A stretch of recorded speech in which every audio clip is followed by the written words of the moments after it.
Hey everyone, it's me, Angie Ravenel. Welcome back to my channel. If you are new here, welcome. Please consider subscribing. I try my best to post new videos every week.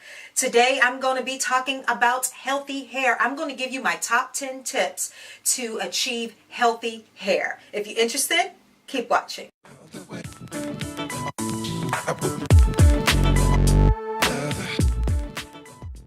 All right, great. Thanks for joining me. I'm going to tell you what I know about healthy hair. I am a cosmetologist. I've been a cosmetologist now for 25 years. I'm also an educator of cosmetology, and I do own a hair salon, Angie's Hair Studio.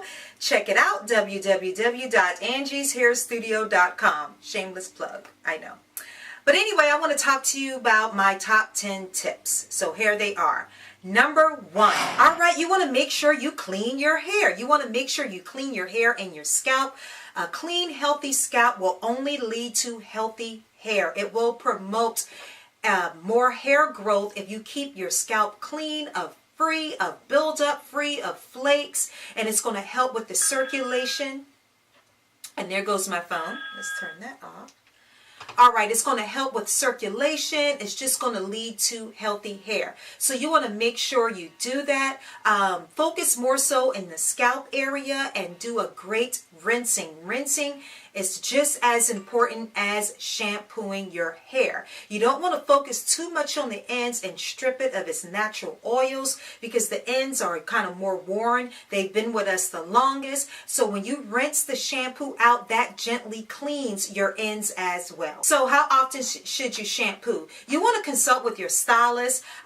Some of my clients are on an every 2-week regimen. There are some that are on an every week regimen, especially those who have build up on their scalp. They suffer from dry scalp or flaky scalp. That scalp needs to be clean in order to process. All right, number 2, get your ends trimmed professionally. You don't want to use your paper cutting scissors at home to trim your ends. I have some clients that I may see them twice a year to get their ends trimmed. I may see them every relaxer visit, every 6 to 8 to 12 weeks to get their ends trimmed. They're on a great regimen. You can do it quarterly. Sometimes you don't want to do it too soon, especially if you want to see growth, if you're trying to grow your hair out. But what you don't want is your ends to split while your hair is growing from the roots, but yet your ends is splitting from the bottom. It doesn't look good.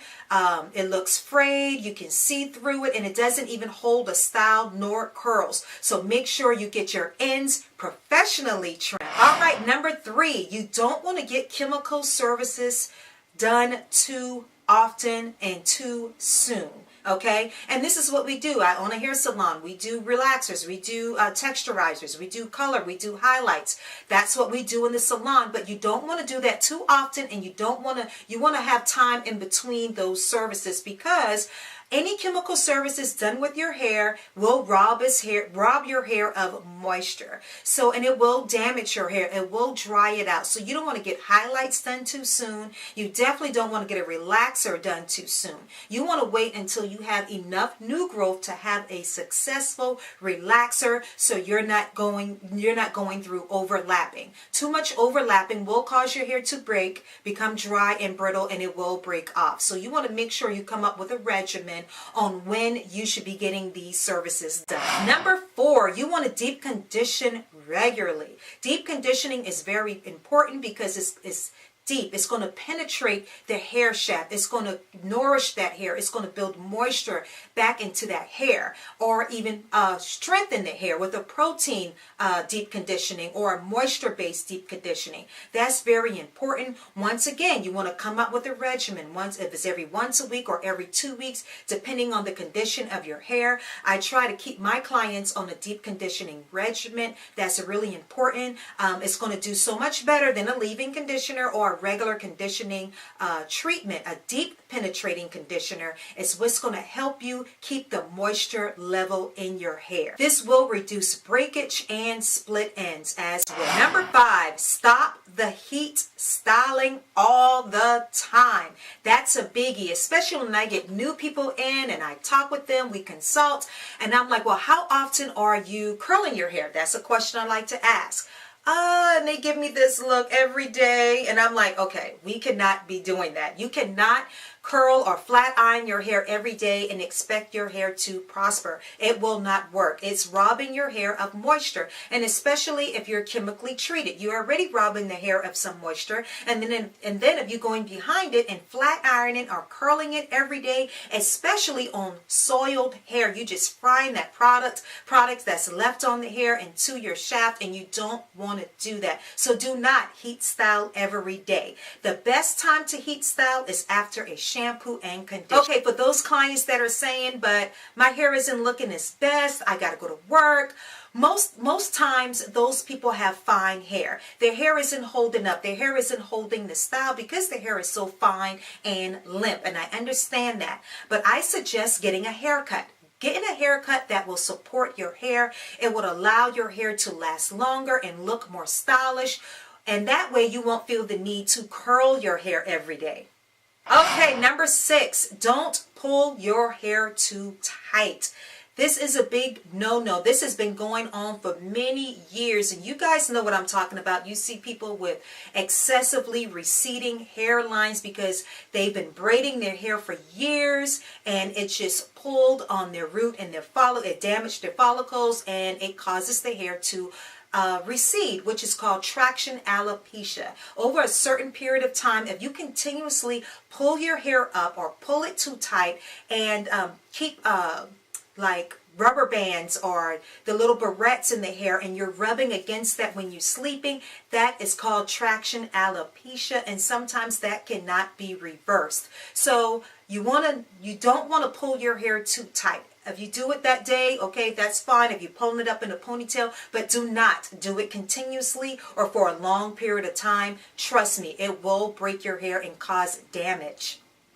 You want to make sure you take vitamins. That's really important. What goes on the inside is just as important or even more important than what we put in on the outside of our hair. Like biotin. Biotin is a great supplement. It's going to help build strength in your hair, which can promote growth. Vitamin A leads to healthy scalp. Vitamin E is going to help with blood circulation. So be sure to take a multivitamin. There's also hair and nail supplements out there that has a high dose of biotin in there.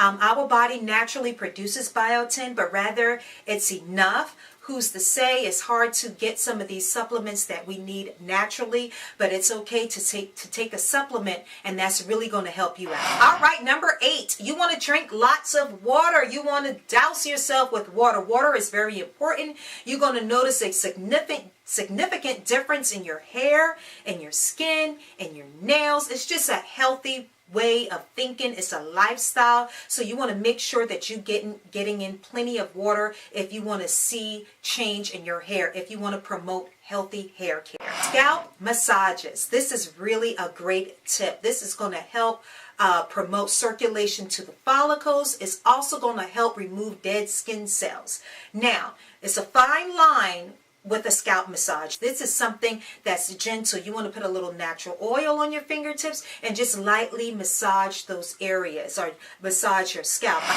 All right, number 10, my next tip is to protect your hair while sleeping. This is going to make your hairstyle last longer, and it's also going to retain the moisture in your hair. So use a satin pillowcase or a satin wrap or silk. You don't want to use cotton because cotton absorbs moisture. So you don't want to moisturize your hair and then, sleep on a cotton pillowcase. It's only going to absorb the moisture in your hair. So be sure to protect your hair while sleeping. Those are my top 10 tips. Those are some of the things that I tell my clients all the time. So it's great to talk to your stylist and come up with a great regimen for at-home care and what you guys are going to do in the salon. Thank you all for watching. Please remember to subscribe, share, and like, and leave comments so we can talk, be true to you, and have a good one or two.